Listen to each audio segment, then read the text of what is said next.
오늘 저는 지금까지 아무도 제대로 말해주지 않았던 사실 하나를 알려드리려 합니다. 우리나라에서 지난해 만성질환 치료에 쓴 돈이 얼마인지 아십니까? 질병관리청이 발표한 자료에 따르면 무려 90조 원입니다. 전체 의료비의 80%가 넘는 금액입니다. 어떻게 설명드릴까요? 이 90조 원이라는 숫자가 얼마나 큰 건지 실감이 안 나실 수도 있어요. 쉽게 말씀드리겠습니다. 우리 세대에 65세 이상 어르신들 한 분 한 분이 1년에 평균 551만 원의 의료비를 쓰고 있다는 뜻입니다. 젊은 세대의 2.4배입니다. 그런데 이상한 일이 있습니다. 우리나라 병원은 세계 최고 수준이고요. 의술도 발달해 있고 약도 많이 나왔습니다. 그런데 왜 60세 이상 어르신 10명 중 4명이 고혈압, 당뇨, 고지혈증 가운데 2가지 이상을 동시에 앓고 계실까요? 2026년 연구 결과입니다. 저는 이 질문이 너무나 궁금했습니다. 병원에 열심히 다니는데 왜 병은 줄지 않을까? 약을 먹는데 왜 합병증은 생길까? 오늘 그 진짜 이유를 찾아드리겠습니다. 그리고 한 가지 더. 오늘 저는 여러분께 범인을 잡아드릴 거예요. 우리 몸을 아프게 하는 진짜 주범이 누구인지 많은 분들이 의심하는 용의자들이 있습니다. 하나씩 신문해 보겠습니다. 진짜 범인은 여러분이 예상하는 것과 조금 다를 수 있습니다. 끝까지 함께 해주세요. 잠깐 먼저 한 가지 여쭤볼게요. 여러분, 지금 이 영상을 보시면서 어디가 불편하시진 않으신가요? 고혈압이나 당뇨약을 드시고 계신 분도 계시고요. 무릎이나 허리가 아파서 고생하시는 분도 계실 겁니다. 아니면 별로 아프진 않은데 자꾸 피곤하고 기운이 없으신 분도 계실 거예요. 어떤 상황이든 괜찮습니다. 오늘 이 영상이 여러분께 도움이 될 거라고 확신합니다. 그럼 본격적으로 시작해 보겠습니다. 첫 번째 용의자부터 만나볼까요? 첫 번째 용의자는 바로 유전자입니다. 부모님이 당뇨였으니까 나도 당뇨가 생기는 건 어쩔 수 없어. 이렇게 생각하시는 분들이 참 많습니다. 저도 그 마음을 충분히 이해합니다. 부모님을 보면서 내 미래가 보이는 것 같아서 두려우시죠. 그런데 사실은 어떨까요? 유전이 만성질환에 미치는 영향은 어느 정도일까요? 연세대 세브란스 병원 연구팀의 분석에 따르면 유전 요인이 만성질환 발생에 기여하는 비율은 약 20에서 30% 정도입니다. 그러니까 나머지 70에서 80%는 생활 습관과 환경이 결정한다는 뜻입니다. 다시 말씀드릴게요. 부모님이 당뇨가 있었다고 해서 반드시 여러분도 당뇨가 생기는 건 아닙니다. 부모님이 당뇨가 없었다고 해서 여러분이 안전한 것도 아닙니다. 유전자는 방아쇠를 당기는 역할을 하지만 방아쇠를 당길지 말지는 우리가 어떻게 사느냐에 달려 있습니다. 그렇다면 유전자는 용의자에서 빠질까요? 아닙니다. 동범입니다. 하지만 주범은 아닙니다. 주범은 따로 있어요. 계속해 보겠습니다. 이제 두 번째 용의자입니다. 여러분이 매일 드시는 음식입니다. 많은 분들이 이미 의심하고 계시죠. 그런데 음식이 어떤 방식으로 우리 몸을 망가뜨리는지 그 정확한 경로를 아시는 분은 많지 않습니다. 오늘 이 부분을 제대로 알려드리겠습니다. 왜냐하면 이걸 알아야만 올바른 해결책을 찾을 수 있기 때문입니다. 여러분, 음식이 우리 몸에 들어오면 어떤 일이 일어날까요? 단순히 에너지를 만드는 것이 아닙니다. 음식은 우리 몸의 세포를 만드는 재료입니다. 매일 우리 몸 안에서는 수백억 개의 세포가 새로 태어납니다. 그 우리 세포들이 어떤 재료로 만들어지느냐가 우리 건강을 결정합니다. 그런데 말입니다. 우리가 매일 먹는 음식의 상당 부분이 몸에 좋지 않은 방향으로 변했습니다. 국제학술지 BMJ, 즉 영국 의학저널이 2024년에 발표한 대규모 메타 분석 연구가 있습니다. 37만 명 이상의 데이터를 분석했는데요. 결과가 충격적입니다. 가공 과정이 많이 진행된 초가공식품을 많이 먹는 그룹이 그렇지 않은 그룹에 비해 사망률이 15% 높았습니다. 심혈관 질환, 대사질환, 특정 암의 발병 위험도 유의하게 높아졌습니다. 잠깐. 초가공식품이 뭔지 설명드릴게요. 소시지나 햄 같은 가공육이요, 편의점 컵라면이요, 봉지 과자나 빵이요, 단 음료수요, 이런 것들입니다. 혹시 드시고 계신 건 아닌가요? 이 음식들이 왜 문제일까요? 핵심은 장내 미생물입니다. 우리 장 속에는 수조 개의 미생물이 살고 있습니다. 이 미생물들은 면역력의 70%를 담당하고 있습니다. 마치 군대와 같습니다. 이 군대가 강하면 외부에서 바이러스나 나쁜 세균이 들어와도 막아낼 수 있습니다. 그런데 초가공 식품을 많이 먹으면 이 장내 미생물 군대가 약해집니다. 더 심각한 건 장 점막이 손상된다는 겁니다. 장 점막은 나쁜 물질이 혈액 속으로 들어오지 못하게 막는 방어막입니다. 이 방어막이 약해지면 독소와 나쁜 물질들이 혈액 속으로 새어 들어갑니다. 그러면 몸 전체에 만성 염증이 생깁니다. 이 만성 염증이 오랫동안 지속되면 고혈압이 되고요, 당뇨가 됩니다. 심장병이 되고 심하면 암이 됩니다. 이게 바로 음식이 만성 질환을 만드는 정확한 경로입니다. 음식장 내 미생물 손상, 장 점막 파괴, 만성 염증, 만성 질환, 이 연결고리를 기억해 주세요. 여기서 주목할 것이 하나 더 있습니다. 우리나라 전통 발효식품이 왜 중요한지 이제 이해가 되실 겁니다. 김치와 된장은 단순한 음식이 아닙니다. 우리 장 속의 미생물 군대를 키워주는 최고의 식품입니다. 살아있는 유익균을 직접 공급해주고요, 장점막을 보호하는 역할을 합니다. 우리 선조들이 수천 년 동안 먹어온 음식에는 이유가 있었습니다. 그런데 요즘 어떻습니까? 김치도 마트에서 파는 공장김치를 드시는 분들이 많아졌고요, 된장찌개 대신 편의점 음식으로 식사를 대신하는 경우가 늘었습니다. 특히 혼자 사시는 어르신들한테 더 그런 경향이 있습니다. 여러분은 어떠세요? 오늘 드신 식사에 발효식품이 들어 있었나요? 음식이 두 번째 용의자입니다. 그리고 이건 주범에 가깝습니다. 하지만 아직 진짜 주범은 나오지 않았어요. 세 번째 용의자, 마음의 상처와 스트레스입니다. 혹시 이런 말 들어보셨나요? 마음이 아프면 몸도 아프다. 이게 단순한 말이 아닙니다. 과학적으로 증명된 사실입니다. 우리가 걱정을 하거나 두려움을 느끼거나 화를 참을 때 우리 몸에서는 코르티솔이라는 호르몬이 분비됩니다. 코르티솔은 원래 위기 상황에 대처하기 위한 호르몬입니다. 갑자기 위험한 상황이 생겼을 때 몸이 빠르게 반응할 수 있도록 에너지를 끌어올려주는 역할을 합니다. 이것 자체는 나쁜 게 아닙니다. 문제는 이 코르티솔이 장기간 높은 수치로 유지될 때 생깁니다. 우리 세대 어르신들 솔직히 걱정이 많으시죠? 건강 걱정, 돈 걱정, 자식 걱정, 배우자가 편찮으신 분들은 간병하면서 마음이 많이 지치셨을 거예요. 이런 만성적인 스트레스가 쌓이면 코르티솔이 계속 높은 상태를 유지하게 됩니다. 최신 심신의학 연구들이 이를 확인했습니다. 만성적으로 코르티솔이 높으면 어떤 일이 생기냐 하면요, 먼저 우리 몸의 면역 군대인 백혈구가 약해집니다.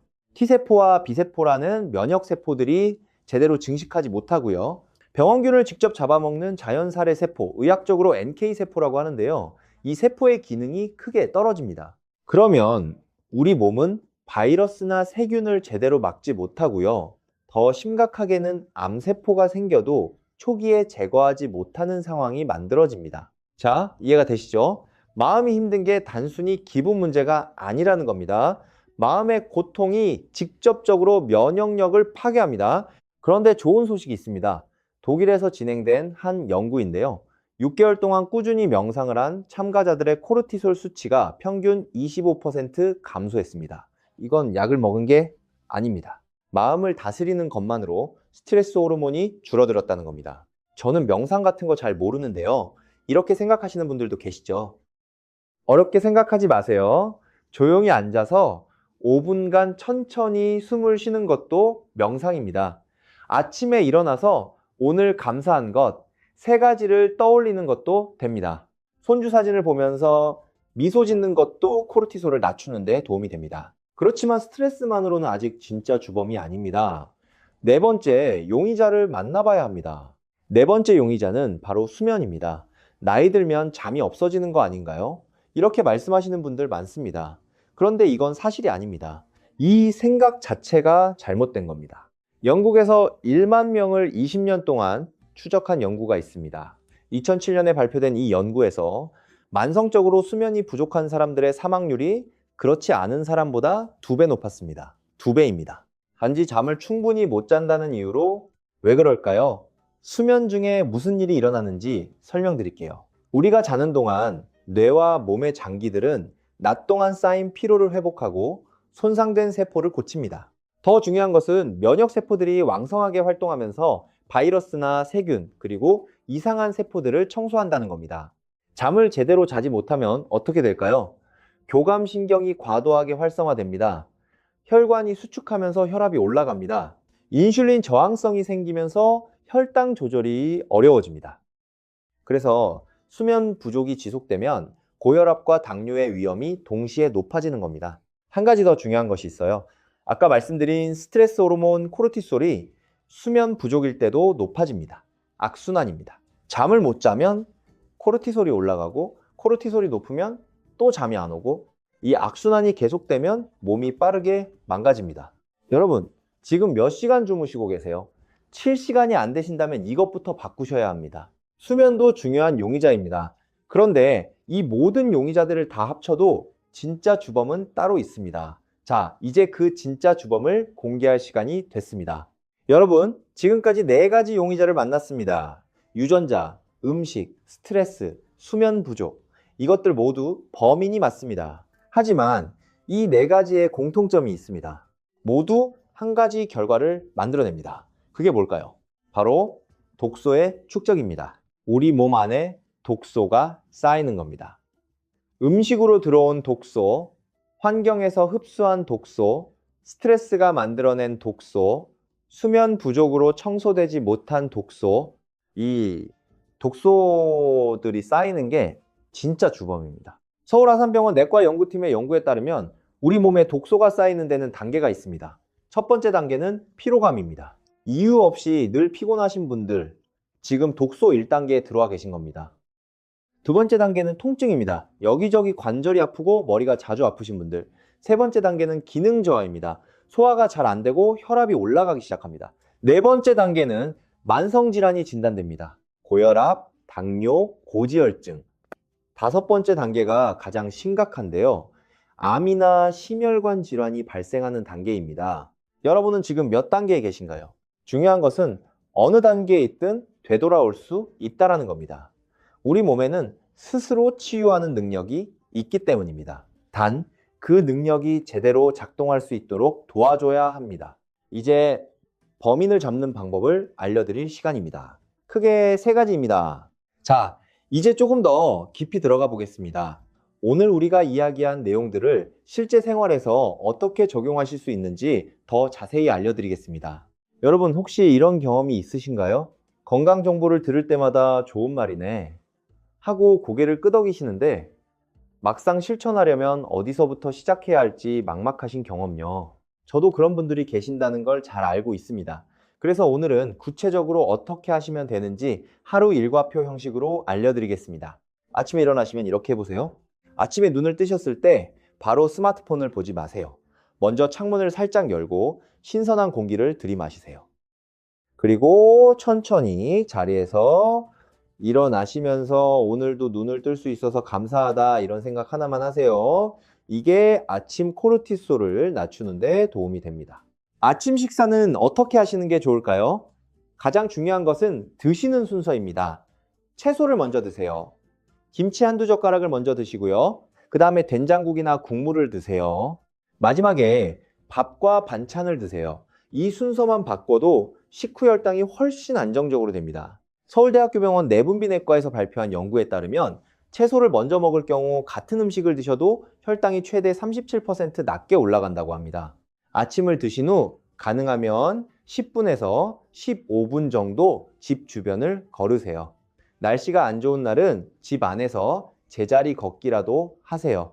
아침 가벼운 산책이 하루의 혈당 조절 능력을 높여줍니다. 점심시간은 어떻게 하시면 좋을까요? 점심은 하루 중 가장 든든하게 드시는 것이 좋습니다. 저녁보다 점심을 더 든든히 드세요. 우리가 영양을 제대로 쓸 수 있는 시간은 낮 동안입니다. 저녁에 많이 드시면 잠자리에 들기 전에 소화도 안 되고 혈당도 높아집니다. 점심 후에 나른하게 졸리실 수 있습니다. 이건 지극히 정상입니다. 이때 낮잠을 주무시면 됩니다. 단 30분 이내로만요. 눈을 감고 10분만 쉬셔도 충분합니다. 오후에는 어떻게 하시면 좋을까요? 오후 3시에서 5시 사이가 우리 몸이 가장 활발하게 움직이는 시간입니다. 이 시간에 오늘의 주요 활동을 하시는 것이 좋습니다. 텃밭 가꾸기, 집안일, 운동, 사회활동. 이 시간에 하시면 몸도 덜 힘들고 더 잘 되십니다. 오후 5시에서 6시 사이에 저녁 식사를 드세요. 저녁은 가볍게 드시는 것이 좋습니다. 따뜻한 국이나 죽 위주로 드시면 소화에도 좋고 수면에도 도움이 됩니다. 저녁 식사 후에는 가벼운 산책 20분을 하세요. 이게 혈당 조절에 특히 효과적입니다. 당뇨 있으신 분들은 식후 20분 걷기가 처방전보다 더 효과적일 수 있습니다. 저녁 8시 이후에는 먹지 마세요. 이미 저녁을 드셨으면 그 이후로는 물 외에는 드시지 않는 것이 좋습니다. 과일도 저녁 이후에는 드시지 마세요. 과일 속의 당분도 밤에는 혈당을 올립니다. 밤 9시 이후에는 스마트폰 화면 밝기를 최대한 낮추세요. 가능하면 화면색을 따뜻한 색으로 바꾸세요. 요즘 스마트폰에는 야간 모드라는 기능이 있습니다. 이걸 켜두시면 됩니다. 밤 10시에는 스마트폰을 거실에 두고 침실로 들어가세요. 이게 어려우신 분들이 있다는 거 압니다. 자식들한테 연락이 오면 어떡하죠? 이렇게 걱정하시는 분들이요. 사실 밤 10시 이후에 급한 연락이 오는 일은 거의 없습니다. 만약 정말 급한 일이 생기면 가족들이 집 전화나 벨을 누를 겁니다. 오늘 밤부터 한번 시도해 보세요. 침실에 들어가셔서 취침 전 루틴을 만드세요. 방을 약간 서늘하게 유지하시고요. 불을 끄세요. 눈을 감고 오늘 감사한 것 3가지를 떠올리세요. 손주 얼굴이 떠오르면 더 좋습니다. 그리고 천천히 코로 숨을 들이쉬고 입으로 내쉬기를 5번 하세요. 이 과정이 5분이면 충분합니다. 이것이 수면의 질을 크게 높여줍니다. 한 가지 더 말씀드리고 싶은 것이 있습니다. 혼자서 모든 걸 바꾸려 하지 마세요. 건강은 혼자 지키는 것이 아닙니다. 우리 세대는 우리라는 말을 본능적으로 이해합니다. 함께 할 때 더 건강해집니다. 이웃분들과 아침 산책 모임을 만들어 보세요. 복지관에서 건강체조를 같이 하세요. 가족단체 대화방에 오늘 먹은 건강한 식사 사진을 올려보세요. 자식들도 부모님이 건강하게 지내시는 모습을 보면 안심이 됩니다. 우리 세대 어르신들이 건강하게 사시는 것이 자식들에게 줄 수 있는 가장 큰 선물입니다. 병원비 걱정, 간병 걱정 없이 건강하게 지내시는 모습, 그게 자식들이 가장 원하는 일입니다. 우리 함께 그렇게 해봅시다. 대한당뇨병학회 2024년 팩트시트에 따르면 65세 이상 어르신들의 경우 당뇨가 있는 분 10명 중 7명이 고혈압을 함께 갖고 계십니다. 이 2가지가 함께 있으면 심장병과 뇌졸중 위험이 혼자일 때보다 훨씬 높아집니다. 그래서 더더욱 식단, 수면, 마음의 3가지를 함께 챙겨야 합니다. 마지막으로 한 가지 더 알려드리겠습니다. 모세혈관에 대해서입니다. 우리 몸에서 가장 가는 혈관인 모세혈관이 막히거나 좁아지면 어떻게 될까요? 산소와 영양소가 세포 끝까지 전달되지 않습니다. 그러면 세포가 굶주리고요. 기능이 떨어집니다. 이게 바로 여기저기 쑤시고 아픈 이유입니다. 모세혈관을 살리는 아주 간단한 방법이 있습니다. 손가락 끝과 발가락 끝을 자극하는 겁니다. 매일 5분간 손가락 끝을 가볍게 두드리거나 마사지하세요. 아침에 일어나서 발가락 끝을 손으로 하나씩 눌러주세요. 이 자극이 모세혈관의 혈류를 되살리는 효과가 있습니다. 혈액순환이 개선되면 손발이 따뜻해지고요. 피로가 줄어들고 손발 저림도 개선됩니다. 어때요? 지금 당장 해보실 수 있겠죠? 텔레비전 보시면서도 할 수 있는 방법입니다. 몸 안의 체온을 유지하는 것도 중요합니다. 특히 배를 따뜻하게 하는 것이요. 찬 음식, 찬 음료를 줄이시고요. 따뜻한 물이나 따뜻한 차를 마시세요. 배 주변을 따뜻하게 하면 장의 움직임도 좋아지고 소화도 잘 됩니다. 체온이 오르면 면역력도 함께 올라갑니다. 여러분, 잠깐 자기 점검을 한번 해봅시다. 지금 이 순간 여러분의 몸 상태를 한번 확인해 보세요. 첫 번째 질문입니다. 아침에 일어나실 때 상쾌하게 일어나시나요? 아니면 몸이 무겁게 느껴지시나요? 매일 아침이 무거우시다면 이건 수면의 질이 떨어진다는 신호입니다. 수면 부족이 쌓여서 독소가 청소되지 않고 있다는 뜻이에요. 두 번째 질문입니다. 요즘 소화가 잘 되시나요? 식사 후에 더부룩하거나 속이 불편하신 분들 계시죠? 이건 장내 미생물 불균형의 신호일 수 있습니다. 우리 몸의 방어막인 장 점막이 약해지고 있다는 경보예요. 세 번째 질문입니다. 허리나 무릎이나 어깨가 자주 아프신가요? 나이 때문이라고 생각하시죠? 그런데 실제로는 만성염증이 관절 주변에 생기고 있는 겁니다. 염증은 식단과 스트레스로 생기고요. 식단과 스트레스를 잡으면 통증도 줄어들 수 있습니다. 어떠세요? 이 3가지 중에 해당하시는 것이 있으신가요? 하나라도 해당되신다면 지금 오늘부터 변화를 시작하세요. 다음으로는 우리가 놓치기 쉬운 수분 섭취에 대해 이야기하겠습니다. 물을 충분히 드시고 계신가요? 우리 몸의 60% 이상이 물로 이루어져 있습니다. 혈액의 대부분도 물이고요. 세포 안팎도 물로 채워져 있습니다. 그런데 나이가 들수록 갈증을 잘 못 느끼게 됩니다. 이건 갈증을 느끼는 신체 기능이 둔해지기 때문입니다. 갈증을 못 느낀다는 건 이미 몸이 건조해지고 있다는 신호입니다. 물이 부족하면 어떻게 될까요? 혈액이 걸쭉해집니다. 걸쭉한 혈액은 혈관을 돌아다니기 어렵습니다. 심장이 더 힘들게 일해야 하고요. 혈압이 오를 수 있습니다. 신장도 독소를 걸러내기 어려워집니다. 두통이 생기고 집중력이 떨어집니다. 얼마나 드셔야 할까요? 하루에 최소 6컵에서 8컵 정도가 적당합니다.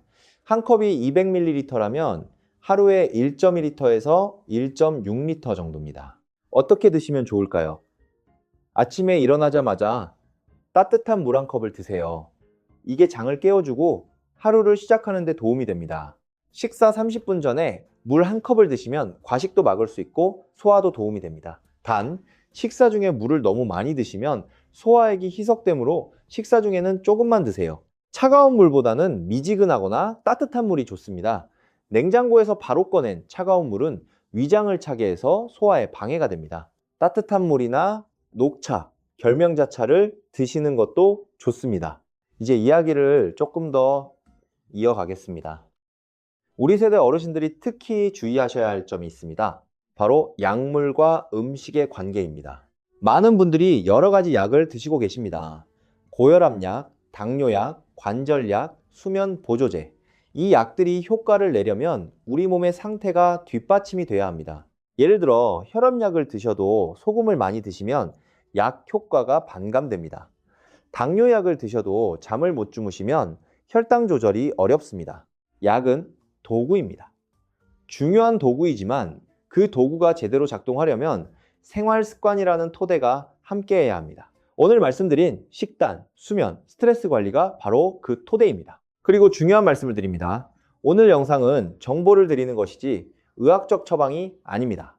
지금 드시는 약은 담당 선생님과 상의 없이 절대 중단하시면 안 됩니다. 오늘 배우신 내용을 실천하면서 담당 선생님께도 알려드리세요. 선생님, 이런 것들을 실천하고 있는데 어떻게 생각하세요? 이렇게 여쭤보시면 됩니다.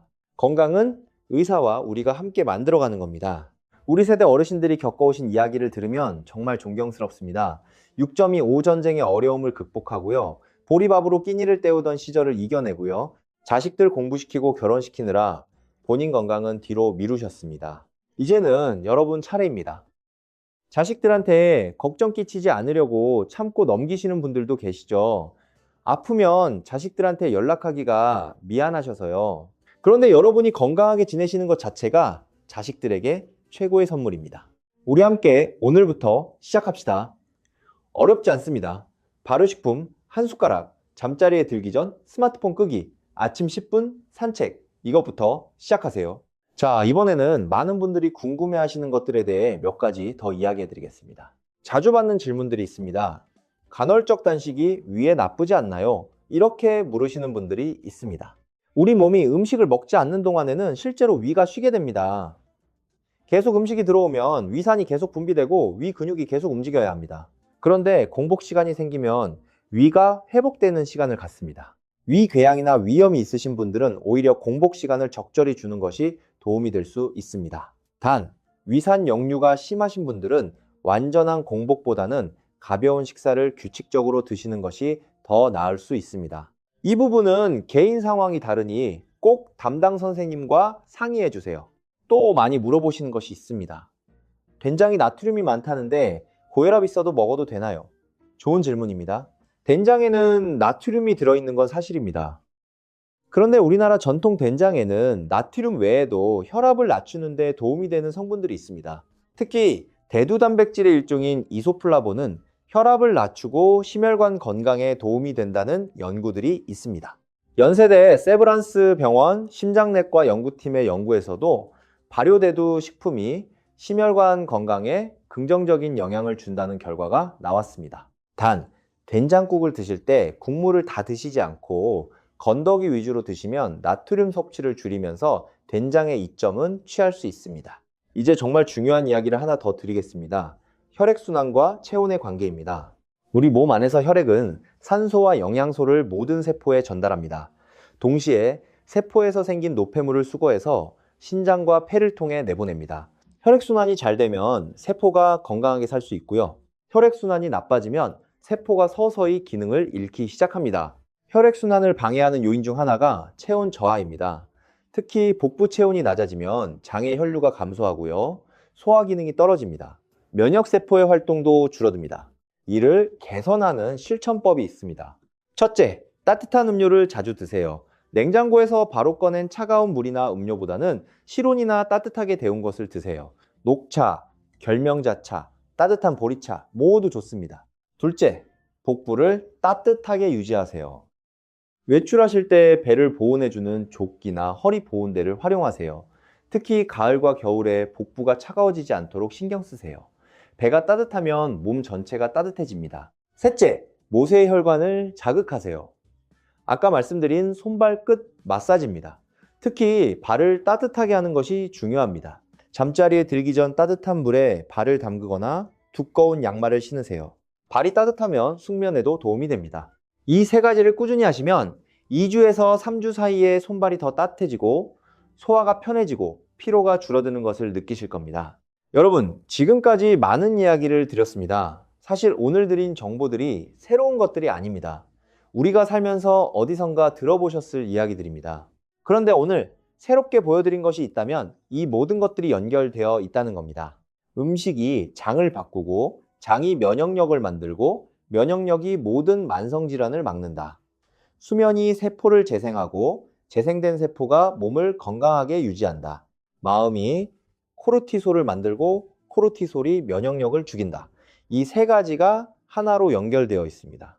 그래서 우리는 하나만 고쳐서는 안 됩니다. 세 가지를 함께 챙겨야 합니다. 그래야 우리 몸의 자연치유 능력이 제대로 작동할 수 있습니다. 첫 번째 체포작전은 식탁을 바꾸는 것입니다. 아까 말씀드린 것처럼 초가공식품이 장내 미생물을 망가뜨리고 장 점막을 손상시킵니다. 그러면 거꾸로 생각하면 됩니다. 장내 미생물을 살리면 됩니다. 그 방법은 생각보다 단순합니다. 첫째, 하루 한 끼는 발효식품과 함께 드세요. 김치, 된장, 청국장 이것들이 바로 장내 미생물 군대를 키우는 무기입니다. 단 시판공장 제품보다는 집에서 담근 것이나 소규모 전통 방식으로 만든 제품이 살아있는 유익균이 훨씬 많습니다. 번거로우시더라도 조금 더 신경 써주세요. 둘째, 다양한 채소를 드세요. 한겨레 건강팀이 2025년에 소개한 연구에 따르면 주당 30가지 이상의 식물성 식품을 드실 때 장내 미생물의 다양성이 크게 향상된다고 합니다. 물론 30가지가 어렵게 느껴지시죠? 우리 할머니들이 밥상에 올리시던 것들을 생각해 보세요. 밥, 국, 김치, 나물 3가지, 조림, 구이 이것만 해도 10가지가 넘습니다. 여기에 된장찌개 속 두부, 애호박, 버섯까지 더하면 어렵지 않게 20가지가 됩니다. 우리 전통 상차림이 사실은 세계 최고의 장내 미생물 식단이었습니다. 셋째, 가공 음식을 줄이세요.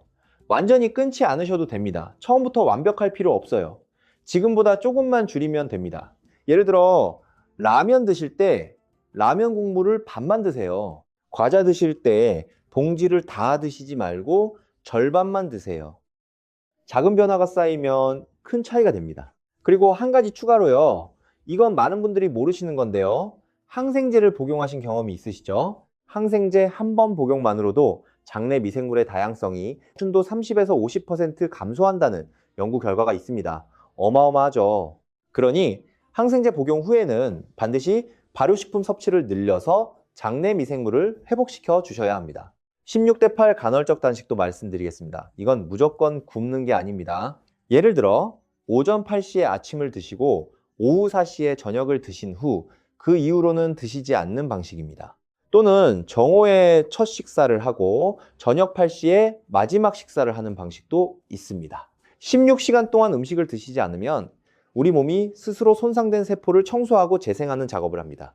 이것을 자가포식이라고 하는데요. 쉽게 말하면 몸이 스스로 대청소를 하는 겁니다. 이 대청소 시간이 있어야 독소가 쌓이지 않습니다.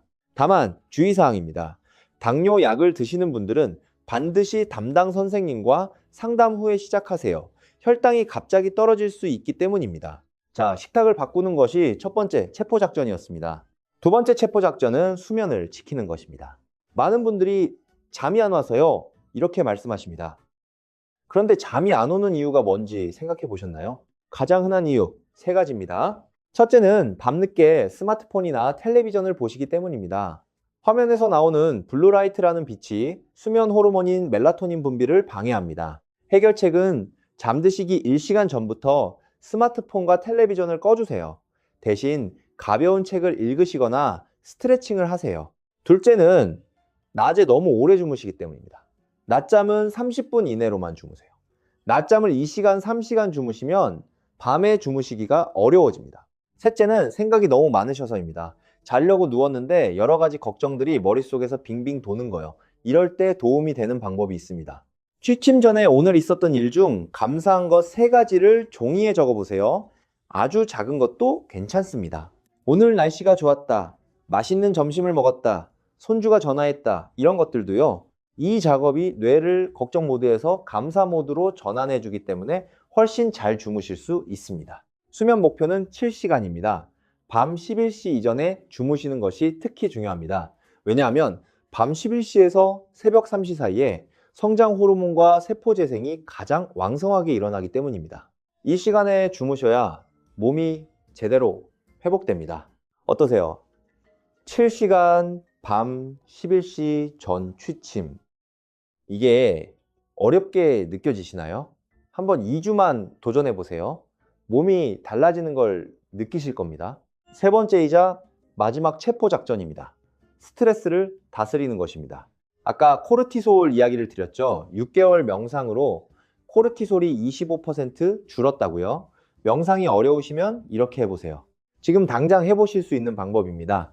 천천히 숨을 들이쉬면서 넷을 세고요. 잠깐 멈추고 둘을 셉니다. 그리고 천천히 내쉬면서 6을 세세요. 이것을 5번만 반복해 보세요. 지금 바로 해보시겠어요? 이것만 해도 코르티솔이 떨어지기 시작합니다. 그리고 운동에 대해서 한 가지 말씀드리고 싶습니다. 무리하게 격렬한 운동을 하시면 안 됩니다. 고강도 운동은 오히려 코르티솔을 높입니다. 우리 세대 어르신들에게 가장 좋은 운동은 중강도 운동입니다. 숨이 조금 찰 정도로 걷기입니다. 하루 30분, 이것으로 충분합니다. 매일 30분 걷기가 면역세포를 활성화하고 코르티솔을 낮추는 효과가 있다는 것이 여러 연구로 확인됐습니다. 혼자 걷는 게 심심해서요. 이런 분들은 친구분이나 이웃분과 함께 걸으세요. 이야기를 나누면서 걸으면 스트레스도 줄고 몸도 건강해집니다. 사회적 유대감 자체가 코르티솔을 낮추는 효과가 있거든요. 자, 3가지 체포 작전을 모두 드렸습니다. 잠깐 중간 정리를 해드리겠습니다. 지금까지 용의자들을 신문했고요. 진짜 주범인 독소 축적을 확인했습니다. 그리고 주범을 잡는 3가지 방법을 알려드렸습니다. 여러분이 기억하셔야 할 핵심은 이겁니다. 우리 몸은 스스로 치유하는 능력이 있습니다. 그 능력이 작동하지 못하게 방해하는 범인들이 있을 뿐입니다. 범인들을 제거하면 우리 몸은 스스로 회복합니다. 이제 오늘 이야기의 마지막 부분입니다. 실제로 변화한 분들의 이야기를 들려드리겠습니다. 경상남도 창원에 사시는 윤봉순 할머니, 올해 71세이십니다.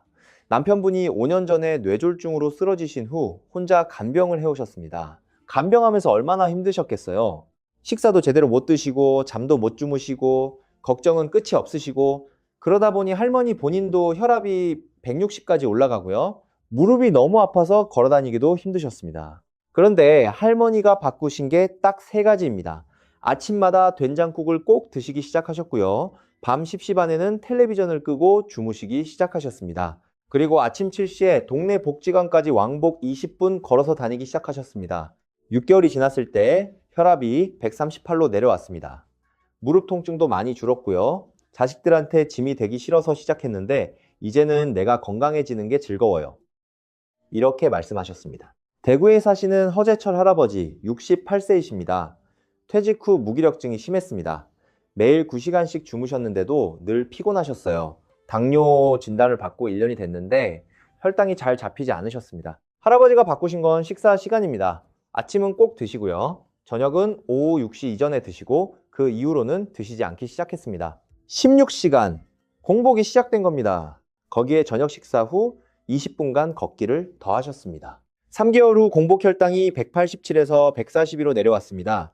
담당 선생님도 놀라셨다고 합니다. 잠을 9시간 자도 피곤했는데 이제는 7시간 자도 개운해요. 이렇게 말씀하셨습니다. 광주에 사시는 정미애 할머니 74세이십니다. 6년간 불면증으로 고생하셨습니다. 약이 없으면 주무시기 힘드셨어요. 늘 몸이 무겁고 소화도 안 됐습니다. 할머니가 하신 일은 한 가지입니다. 자기 전에 스마트폰을 거실에 두고 침실로 들어가기로 하셨어요. 처음 3일은 어색하고 불안하셨다고 합니다. 그런데 일주일이 지나면서 새벽에 눈이 떠지는 일이 줄었고요. 2주일 후부터는 수면제 없이 주무실 수 있게 됐습니다. 이렇게 간단한 방법이 있었다는 게 믿기지 않아요. 이렇게 말씀하셨습니다. 이분들의 공통점이 뭔지 아세요? 아무도 새로운 약을 먹지 않았습니다. 병원 치료를 중단한 것도 아닙니다. 다만 일상에서 작은 것들을 바꿨을 뿐입니다. 그게 시작이었습니다. 여러분, 우리가 사는 시대를 생각해 보세요. 우리 세대가 젊었을 때는 먹을 것도 부족하고 일도 참 힘들었습니다. 그 힘든 시절을 이겨내신 분들입니다. 그 당시에는 병원 갈 여유도 없었어요. 몸을 자연치유에 의지하며 버텨오셨습니다. 그 강인함이 지금도 여러분 안에 있습니다. 이제 조금 더 현명하게 그 자연치유 능력을 활용하실 수 있습니다. 오늘 알려드린 3가지, 식탁 바꾸기, 수면 지키기, 스트레스 다스리기, 이것이 그 열쇠입니다. 자, 이제 오늘 영상을 정리해 드릴게요. 오늘 우리는 만성질환의 진짜 주범을 찾아봤습니다. 첫 번째, 음식이 문제입니다. 초가공식품이 장내 미생물을 망가뜨리고 장 점막을 손상시켜 만성 염증을 일으킵니다. 해결책은 발효식품과 다양한 채소 중심의 식사입니다. 하루 한 끼 된장이나 김치를 드세요. 16시간 공복 단식을 시도해 보세요. 두 번째, 스트레스가 문제입니다. 만성 코르티솔 과분비가 면역세포를 파괴하고 자연 살해세포 기능을 저하시킵니다. 해결책은 하루 5분 깊은 호흡과 감사 일기 쓰기입니다. 중강도 걷기 운동을 꾸준히 하세요. 세 번째, 수면 부족이 문제입니다.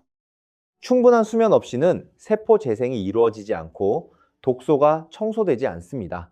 해결책은 밤 11시 전 취침, 7시간 수면, 자기 전 1시간 스마트폰 끄기입니다.